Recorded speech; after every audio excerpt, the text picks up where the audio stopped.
Señores padres de familia, muy buenas noches. Les habla el director del plantel, Carlos Bisac Berrospi. El día de hoy damos inicio al ciclo de charlas para padres de familia del colegio del año 2021. Nos encontramos con ustedes después de mucho tiempo. Sin embargo, no debemos descuidar eso que le llamamos ahora conectividad. La conectividad no solamente es por el Internet, sino también debe haber una conectividad entre personas. La interrelación de las personas son muy importantes. Y nosotros tenemos 3 estamentos, que son los profesores, los padres de familia y los alumnos. Y ya tenemos charlas para los alumnos exclusivamente, también para los profesores, y ahora iniciamos con ustedes. Queremos que estas reuniones que se van a realizar cada mes podamos conversar con ustedes. Esta va a ser una parte expositiva a cargo de 2 psicólogos. Sin embargo, en las siguientes queremos intervención de padres de familia que vamos a invitar a alumnos, madres de familia y profesores para hacer que este programa que se va a llamar Diálogo en Familia se realice con toda la voluntad que tienen ustedes y nosotros. Y agradecemos por su presencia el día de hoy. Como les dije, hoy iniciamos este ciclo de charlas con la presencia de 2 psicólogos con mucha experiencia, siendo ellos también docentes tanto de secundaria como en la universidad. Se trata de los doctores Maribel Salinas y también de Jesús Hurtado Zamudio. Con lo cual les dejo con ustedes a estos 2 profesionales, agradeciéndoles por su presencia. Adelante, doctores. Conversando con los padres. Este es el propósito de este espacio que tenemos en el Colegio Harvard. Y mi nombre es Jesús Hurtado, soy PhD with minor in Psychology, soy psicólogo clínico también. He trabajado un tiempo con los profesores y padres de familia de un colegio particular, de manera que con esa experiencia también como psicólogo queremos aportar. Pero no estoy solo, está Maribel Salinas con nosotros, que quiero que se presente. Maribel, ¿cuántos años tienes en educación? Bueno, yo tengo 24 años en el magisterio, soy docente del área de matemáticas de nivel secundaria, también soy psicóloga. He venido trabajando en el colegio como coordinadora de tutoría y escuela de padres, que toda institución educativa estatal tiene. He trabajado también en la Universidad Alas Peruanas como docente de psicología general. También he trabajado dando charlas y orientación con el grupo de vida, con padres, y me siento muy motivada a poder compartir aquellas experiencias con los padres, las vivencias y sobre todo aportar, ¿no?, de nuestras experiencias para que nuestro país cambie frente a tantos problemas que venimos pasando. Muy bien, ya la conocemos entonces a Maribel y vamos a empezar sobre el tema. El tema que queremos traer el día de hoy es acerca de la inteligencia emocional. Se ha hablado mucho del coeficiente intelectual, ¿no? ¿Han hecho algunas pruebas de Alfred Binet en tu colegio, en algún lugar donde se trata el tema del coeficiente intelectual? ¿Cómo lo han desarrollado eso en alguna oportunidad en tu colegio o en alguna otra oportunidad? Bien, lo que hemos utilizado en realidad es el coeficiente intelectual, ¿no? El test de... ¿Baron? No, el test No, de Baron no. Alfred Binet. Claro, el test de Alfred Binet. Y bueno, lo que hemos visto generalmente, y bueno, en la experiencia, solamente lo que es la capacidad en el área de matemáticas y en el área de comunicación, ¿no? Exacto. Como también el test de WIS, ¿no? El test de WIS, que también ve diferentes áreas que tienen que ver con el razonamiento verbal, la comprensión, ¿no? La memoria, ¿no? Exacto. Eso se ha trabajado, ¿no? Muy bien, el hecho es, señores padres de familia, el hecho es que el alumno es mucho más que solamente dos áreas en su cerebro, que viene a ser la parte del razonamiento matemático y también el razonamiento verbal, no, la comunicación que tiene con los demás. Y eso es lo que generalmente se evalúa. Y se dice, por ejemplo, si una persona tiene 100 en la evaluación de Alfred Binet, o Binet, como quieren decirlo, ¿no? Decimos una persona normal. Pero si le hacen una evaluación y tiene menos de eso, por ejemplo 80, vamos a estar hablando de un retardo mental. Y si le hacemos una evaluación y tiene 115, 120, estamos hablando de una persona que es altamente intelectual, por llamarlo así. Y si tiene 130 ya es un genio, ¿no? Pero esto solamente mide la inteligencia en esas dos áreas nada más, que es propiamente dos inteligencias. ¿Tú conoces otras inteligencias? ¿Cuáles serían otras, que alguna que te recuerde que sea también importante en el proceso educativo? Yo creo que una de las inteligencias muy importante es la inteligencia intrapersonal, ¿no? Acompañado también de la parte interpersonal. Interpersonal. ¿No? Entonces ya tenemos dos inteligencias más. Y de esas dos, o sea, interpersonal, que significa cómo yo me relaciono con los demás, y la inteligencia intrapersonal, que es hacia dentro de uno mismo. Y ahí es ahí donde queremos incidir, ¿ya? Un día hablaremos de las inteligencias múltiples, pero ahora hablemos específicamente de esa inteligencia intrapersonal, ¿no? ¿Qué es lo que crees lo más importante de esta parte que corresponde a la inteligencia intrapersonal? Lo más importante, yo creo, es conocerse a uno mismo, ¿no? Y ahí va. Conforme yo me conozco, conforme yo me pregunto, me interrogo hacia dónde voy, cómo soy, ¿no? ¿Cuáles son mis fortalezas? ¿Cuáles son mis debilidades? ¿Cuál es mi propósito de vida? ¿Qué debo hacer para ser feliz? ¿Qué puedo dar? ¿No? ¿Cuánto de mí puede dar a los demás? Yo creo que de ahí parte para el cambio de cualquier tipo de comportamiento, ¿no?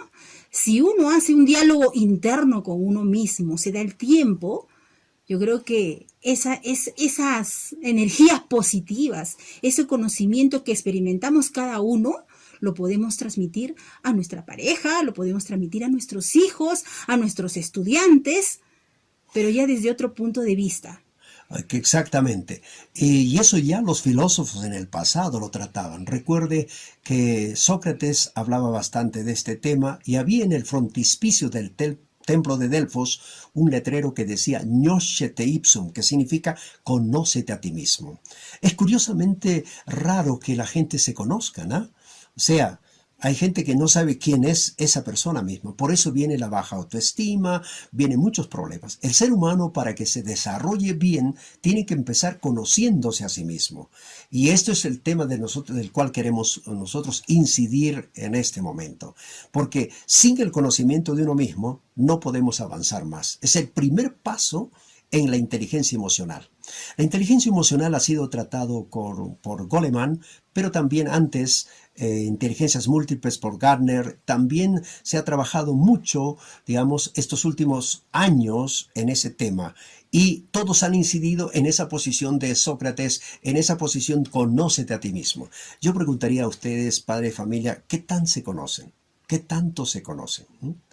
Porque a veces hablamos de los demás, pero nos conocemos a nosotros mismos. ¿Qué áreas del ser humano crees tú, Maribel, que se deben conocer? ¿Qué áreas nuestras debemos conocer? Tú has estado mencionando algunas cosas. Veamos uno por uno. ¿Qué áreas más o menos crees que debemos incidir en el conocimiento de nosotros? Primero, creo que debemos incidir en conocer nuestras fortalezas, reconocer cuáles son nuestras fortalezas y cuáles son nuestras debilidades, y aprender a aceptarnos con esas fortalezas como si tratáramos a un amigo. A un amigo lo aceptamos como es, ¿no?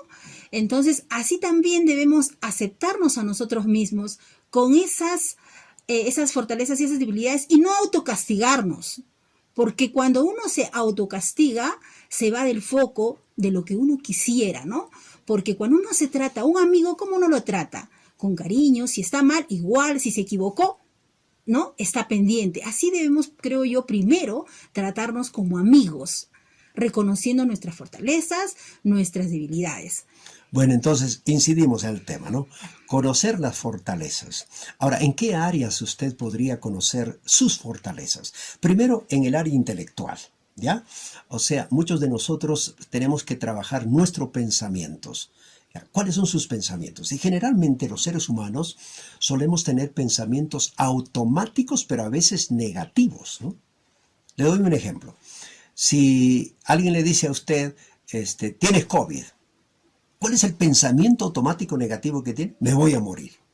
Me voy a morir porque tengo COVID.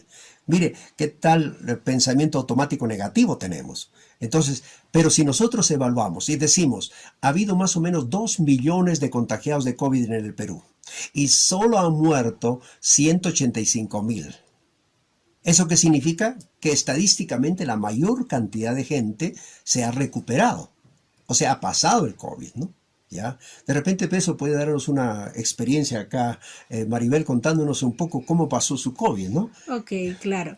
Bien, algo muy, muy particular y quisiera que, bueno, ustedes y todos hemos pasado por esta situación, muchos, con este virus del COVID, ¿no? Si bien es cierto, yo no lo he sentido, mi familia, mi alrededor, mi hijo, todos lo han sentido, han estado muy preocupados que si ya me iba a ir o que si de repente podía morir, ¿no? Estaba saturando 89, 90, ¿no? Me faltaba así la respiración, pero yo nunca pasó por mi cabeza que me iba a ir. Solo pensaba que era una enfermedad que ya me iba a pasar. Mire, ahí tenemos la diferencia entre pensamiento automático positivo y el pensamiento automático negativo que todos los familiares teníamos cuando ella se enfermó. O sea, pensando, se nos va a morir, ¿no? Entonces, como ven, hay dos tipos de pensamientos, ¿no? Gente que tiene pensamientos automáticos positivos y gente que tiene pensamientos automáticos negativos.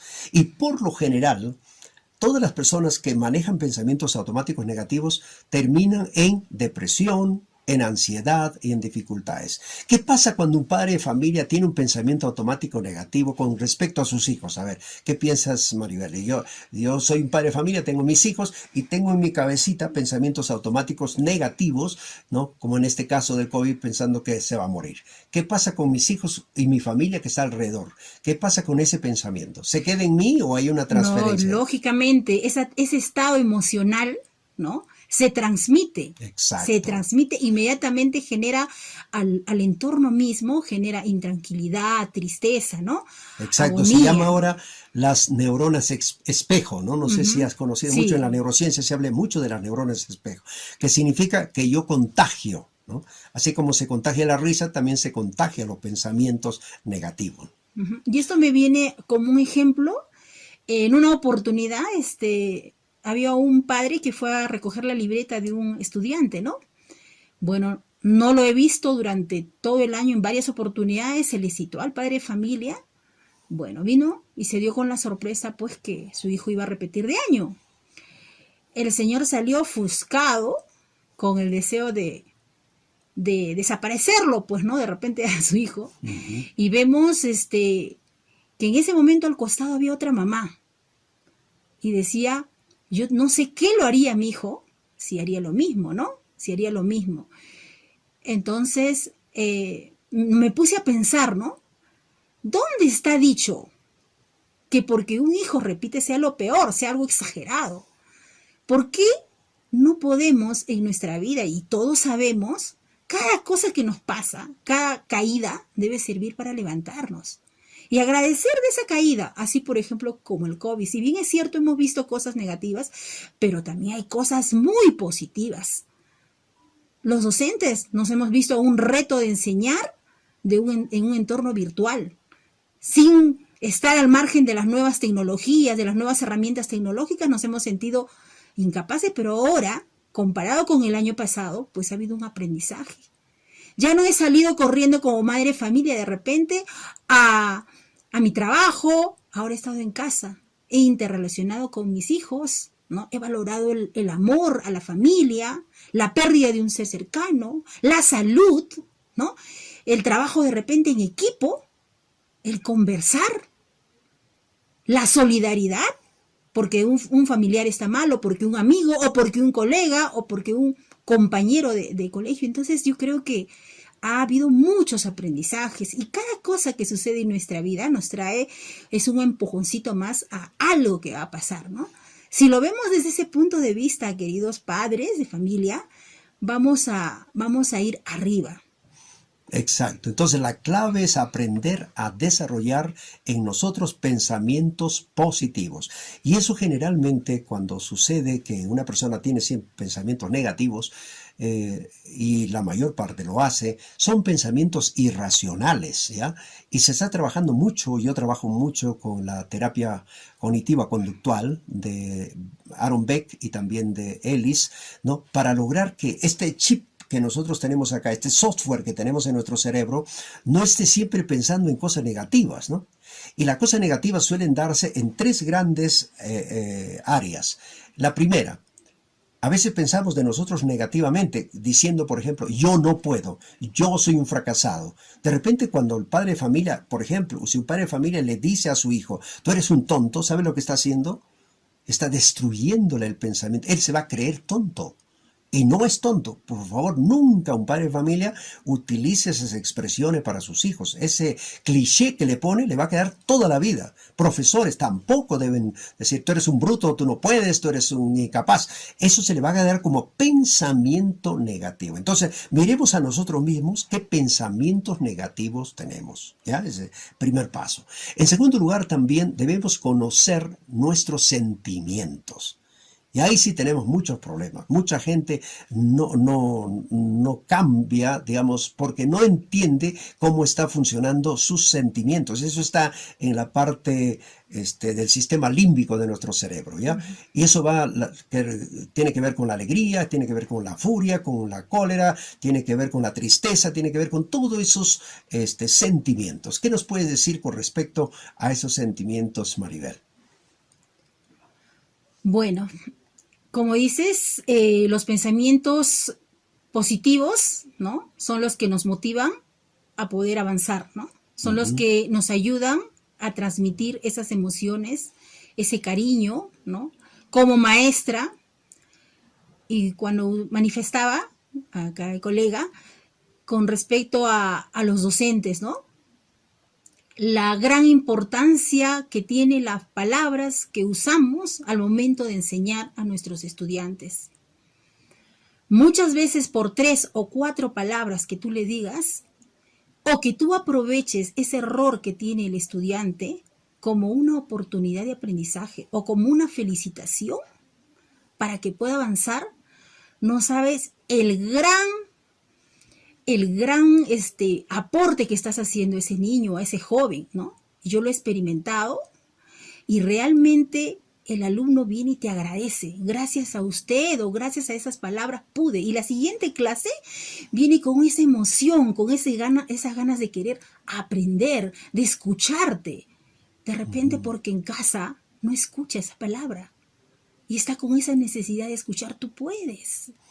Y la parte emocional, ¿no? Es una de las partes básicas en el ser humano, ¿ya? Casi siempre hemos trabajado la parte cognitiva, y en el colegio se le enseña la parte cognitiva. Pero, ¿sabe usted?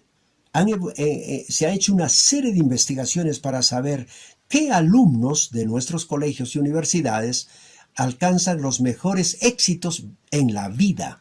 ¿Y sabe lo que se ha observado? Que no son los alumnos que tienen, digamos, la mejor actividad, digamos, educativa, o sea, los mejores resultados, las mejores notas, no son los que tienen más éxito, sino aquellos que tienen la inteligencia emocional, ¿ya? Entonces, por eso se habla bastante, ¿no?, de ese tema. Lo que da éxito al ser humano, por ejemplo, es esa capacidad intrapersonal y interpersonal, ¿no? Eso le da mucho éxito, pero no se les enseña en los colegios. O sea, en los colegios solamente se va a la parte cognitiva y a la parte de lógico-matemática, pero no se da, digamos, las armas necesarias para ver qué hace, cómo enfrenta usted la tristeza, cómo enfrenta usted el estrés, cómo enfrenta usted la pérdida, ahora el duelo cuando se le murió un familiar. Entonces, mírese usted sus sentimientos, cómo están, ¿no? Porque uno tiene que saber qué sentimientos están predominando en uno. Entonces tenemos que conocernos en la parte emotiva, porque esa parte emotiva tiene un factor importante en la vida, no solamente en el éxito, sino en el fracaso también. Como decía Maribel, tiene que ver mucho cómo estimulamos a través de esas emociones. Entonces, el conocimiento de las emociones es importante en el ser humano, ¿ya? Un día hablaremos más acerca de cada una de las emociones, ¿no? Otro aspecto importante dentro de nosotros es conocer las motivaciones. O sea, ¿qué me motiva a? ¿No? O sea, ¿y por qué estoy motivado? Digamos, ya sea a estudiar, a trabajar, es que yo trabajo solo para ganar dinero, gano dinero solo para comer rico. ¿Qué pasa con nosotros? ¿Cuáles son las motivaciones que nosotros tenemos? Y tú, con tu experiencia de profesora, ¿qué piensas de las motivaciones que los padres tienen con respecto a sus hijos, Maribel? Claro, yo pienso que es muy importante porque si el padre, y hay muchos padres, ¿no? Por los cuales también hay que resaltar, ¿no? No es que todo sea negativo, hay muchas cosas positivas en muchos padres. El deseo mismo de decir, profesora, ¿cómo me acerco a mi hijo, por ejemplo, ¿no? ¿Cómo me acerco a mi hijo que es rebelde? No sé si lo estoy haciendo bien. Es lógico, no hay una escuela para que nosotros seamos padres. Nosotros en la vida y en la misma experiencia hemos pasado cosas, equivocaciones y hemos aprendido, ¿no? Pero aquellos padres que se sienten motivados porque alguien le dé una orientación, ¿no? Esa es una motivación de querer ser mejor, de querer llevarse mejor con su hijo, ¿no? Y eso me ha pasado con muchos padres y adolescentes cuando el adolescente pasa por una serie de cambios y enfrentamientos, ¿no? Y los padres dicen, cuando era pequeño me hacía caso, ahora ya no me hace caso. ¿Por qué? Y pues bueno, ¿no? La pregunta es, porque ya no es un niño, porque ya no es un niño y el que tiene que cambiar no es el adolescente, el que tiene que cambiar es el padre en la forma de pensamiento y en la forma como se dirige a su hijo, ¿no? Pero la motivación del padre de querer por ejemplo, recibir un consejo para poder ayudar a su hijo, yo creo que también es muy positivo. Y como hay muchos padres también que les gusta escuchar orientaciones o videos que, ¿no? Entonces también tienen una motivación de querer ser, ser mejor o hacer mejor su papel, ¿no? Y eso trae por consiguiente hijos con un mejor predisposición, ¿no? Hace un momento se hablaba sobre lo que es la inteligencia emocional y la capacidad que tiene en nuestras vidas, ¿no? Porque una persona que sabe manejar sus emociones, sabe tomar decisiones asertivas en cada momento de su vida y no sufre, ¿no? Y no sufre como sufre otra persona que de repente no sepa manejar sus emociones. Si bien es cierto, nosotros, la mayor parte de nuestras decisiones son emocionales, no son decisiones racionales, pero una persona que maneja su inteligencia emocional sabe mantener un equilibrio, porque tenemos emociones, nadie quita que nos tengamos que reír, que tengamos tristeza, es normal, somos seres humanos, sino que tenemos que, como dice, gestionar nuestras emociones, ¿no? Gestionar hacia dónde va. Si tenemos que gritar porque estamos, pues hay que gritar, si tenemos que llorar, pues hay que llorar, sino hay que buscar momentos, hay estrategias para poder relajarse, la respiración, el baile, muchas estrategias para poder tratar de llevar, ¿no? Yo creo que ese es un proceso de educación y eso debería darse en los colegios. Como maestra es mi gran sueño, digo, porque si bien es cierto, somos psicólogos, pero esta de ser psicólogo nos ha orientado porque ha partido de autoconocernos nosotros mismos, ¿no? Y cuando tú pasas por diversas experiencias, dices, ¿cómo quisiera hacer esto? ¿Cómo quisiera hacer lo otro? Veo como maestra y como psicóloga, digo, ¿por qué no cambia nuestro sistema educativo? ¿Por qué no cambia nuestro currículo? ¿Por qué tenemos muchas niñas con una baja autoestima? ¿Por qué tenemos muchos chicos violadores, etcétera, etcétera, etcétera? ¿Por qué? A veces me pongo a preguntar como maestra de matemáticas, y lo he experimentado en una oportunidad cuando fui maestra en un colegio. Llegué a un colegio donde los alumnos no tenían ni cuaderno. Estaban con sus navajas, al diablo las matemáticas, qué suma, qué resta, qué multiplicación, qué derivadas, qué integrales. Acá lo importante es ganármelos a ellos, decía. ¿Cómo me gano? A conversarme, ponerme de una manera empática con ellos y así poquito a poquito fui ganando. ¿Cuánta necesidad de afecto necesitaban estos estudiantes? ¿Y si la currícula cambiara? ¿Y si en vez de poner tantas horas a ciertos cursos, que, bueno, en parte les pueden ayudar, pero veo la sociedad misma con niñas de baja autoestima, con violación, con drogadicción, con una situación pero terrible? Pero si partiéramos y cambiara el currículo y trabajaríamos desde abajo con los chicos, ¿no? De repente conociéndome yo misma, cómo manejar la emoción, gestionando mis emociones, cursos íntegros con talleres, ¿no? Yo creo que nuestra sociedad cambiaría.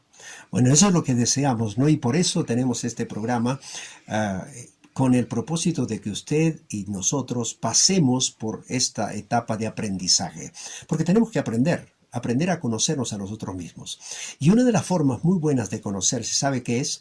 Que usted se haga una autoevaluación, ¿ya? Usted evalúe cómo es en cuanto a sus pensamientos, qué piensa sobre tal cosa, sobre cual cosa, etcétera, etcétera. Luego sus emociones, luego sus motivaciones, luego sus planes para el futuro, etcétera. Y luego dígale a su pareja, dígale a una persona cercana que le evalúa a usted, a ver cómo lo ve a usted. Y usted va a comparar entre su propia autoevaluación y la evaluación que otro le está haciendo, y de esa manera va a ir descubriendo en usted lo que decía Maribel, o sea, las potencialidades. Recordemos que el ser humano lamentablemente solo desarrolla de todas las potencialidades que tiene un 10 a 12%.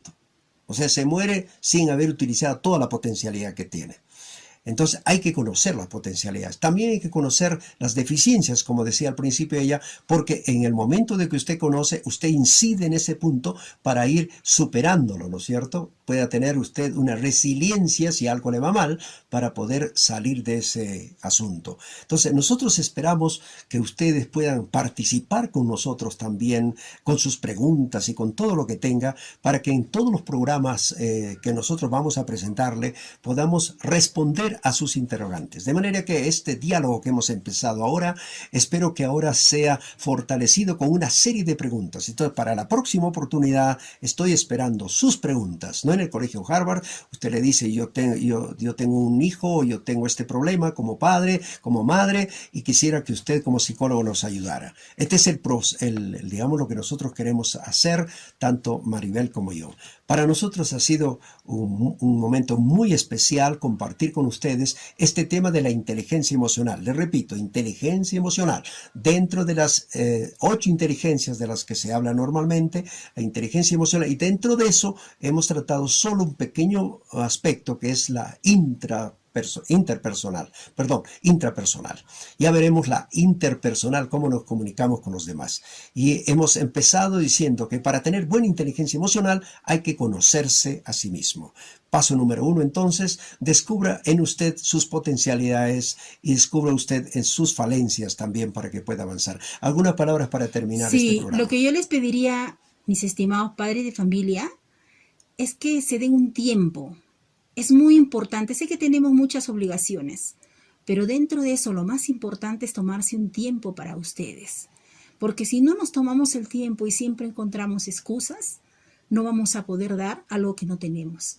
Hay que reflexionar, el objetivo es que reflexionen ustedes y pónganse a hacerse un diálogo interno. ¿Qué soy? ¿Qué quiero? ¿Hacia dónde voy? ¿Qué puedo dar a los demás? ¿Qué puedo dar a mis hijos? ¿Qué puedo dar a mi esposa? ¿Cuál es mi propósito de vida? ¿Qué necesito para ser feliz? Yo creo que si toman su tiempo para reflexionar, ya estamos haciendo algo. Eso es lo que les quería decir. Bueno, esperamos entonces que usted sea el mismo que se autoevalúe, ¿ya? Y con eso queremos terminar y que pasen un bonito día y esperamos sus preguntas.